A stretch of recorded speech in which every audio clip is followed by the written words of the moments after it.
Okay, so this is the beginning of the review for World War II test.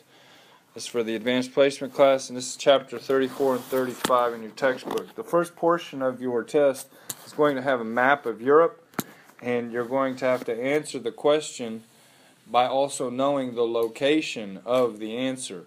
So, for instance, when I ask you the question, the nation that was sacrificed at the Munich conference by the Allied nations to achieve peace in our times, the answer is Czechoslovakia, but you need to also know where in a map the location of Czechoslovakia. So the nation that, when invaded in 1939, touched off the formal onset of World War II, you should know that that is Poland. But you also need to know the location of Poland on a map.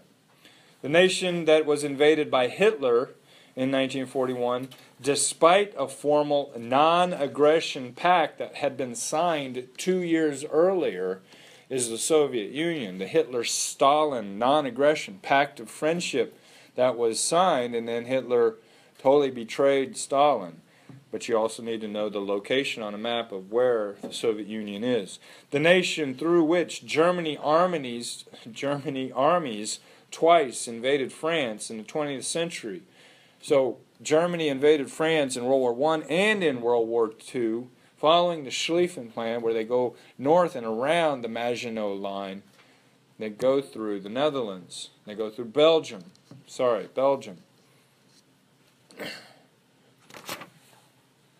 All right, then, a couple of other questions here moving on into chapter 34. And it's kind of focusing on this idea that the United States was extremely isolated. We did not want to get involved in any kind of international events. Throughout most of the 1930s, the American people responded to the aggressive actions of Germany, Italy, and Japan by retreating further into isolationism. Fascist aggression in the 1930s included Mussolini's invasion of Ethiopia, Hitler's invasion of Czechoslovakia, and Franco's overthrow of the Republic government of Spain. By the mid-1930s, there was a strong nationwide agitation for a constitutional amendment to forbid the American Congress to declare war without first getting it approved by a popular referendum. They wanted a constitutional amendment to make sure that war measures went first to the American people and then to Congress. In September 1938, in Munich, Germany, Britain and France consented to Germany's taking the Sudetenland from Czechoslovakia. So these are the very earliest stages of the war. The United States is going to be isolationist. Meanwhile, Hitler is taking over the Sudetenland. The French are being defeated eventually. But remember the Munich conference. This Munich conference where appeasement is a big portion of this. And the British and the French, they consent to Hitler's taking the Sudetenland, and we pretty much just sacrificed Czechoslovakia. Several questions there about Czechoslovakia. In 1938, the British, the French, they bought peace with Hitler at the Munich conference by effectively handing over the nation of Czechoslovakia. Shortly after, Adolf Hitler signed a non-aggression pact with the Soviet Union. Then Germany invaded Poland and started World War II. The first casualty of the 1939 Hitler-Stalin non-aggression treaty was Poland. Which of the following nations was not conquered by Hitler's Germany between 1939 and 1940? It's Finland. Hitler was able to conquer Norway, the Netherlands, France, and Poland, but he did not conquer Finland in September 1939 and June 1940. The greatest obstacle to the Americans' acceptance of more Jewish refugees from Europe during this time, as the Jews were trying to escape concentration camps, escape Hitler, the United States pretty much had a closed door, a failure of moral imagination and belief that the Holocaust could actually be happening the United States had a failure of moral imagination and belief that the Holocaust could actually be happening. Therefore, we denied many applicants of Jewish refugees coming to America. The U.S. military refused to bomb Nazi gas chambers such as those at Auschwitz and Dachau because the United States believed that bombing these gas chambers would divert essential military resources. We rather preferred to bomb factories, roads, bridges, railroads. This kind of goes along with the previous question. The Americans kind of denied. We had a failure of a moral imagination that the actual extent of the Holocaust was as bad as what we were hearing. So we didn't necessarily allow a whole lot of Jewish refugees to come into our country. It's kind of an embarrassing portion of our response to the Holocaust. During the 1930s, the United States admitted only about 150,000 Jewish refugees from Nazism. America's neutrality effectively ended when France fell to Germany.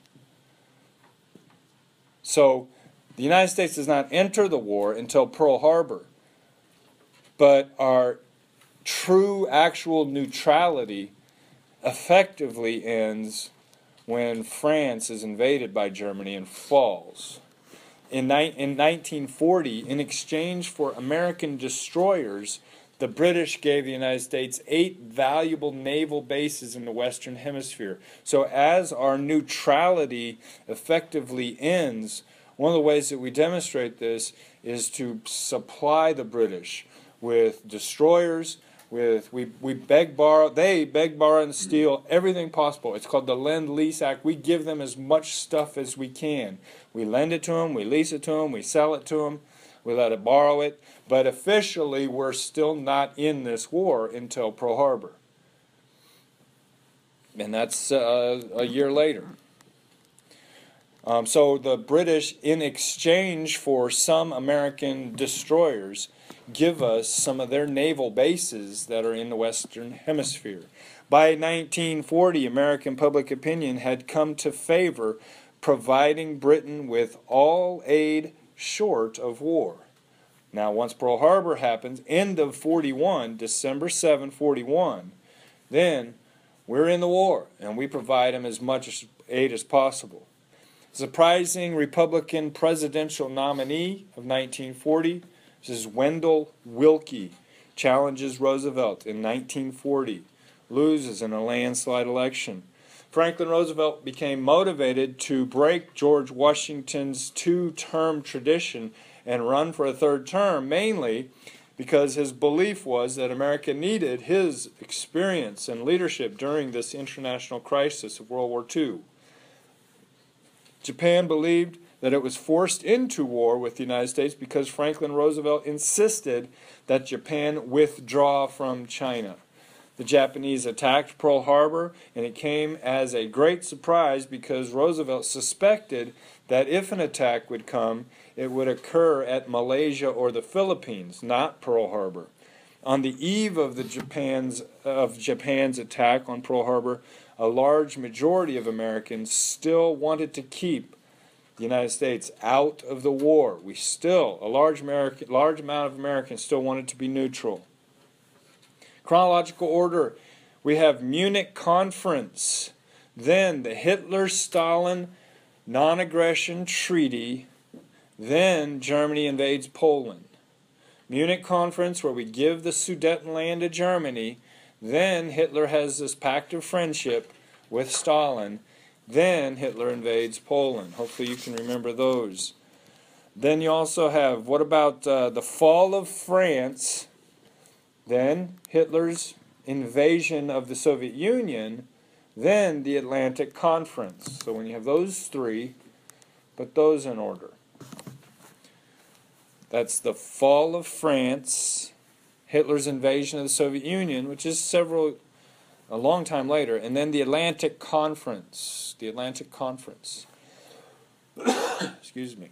The fundamental strategic decision of World War II made by President Roosevelt and the British at the very beginning was to concentrate first on Europe and placed the war in the Pacific on the back burner.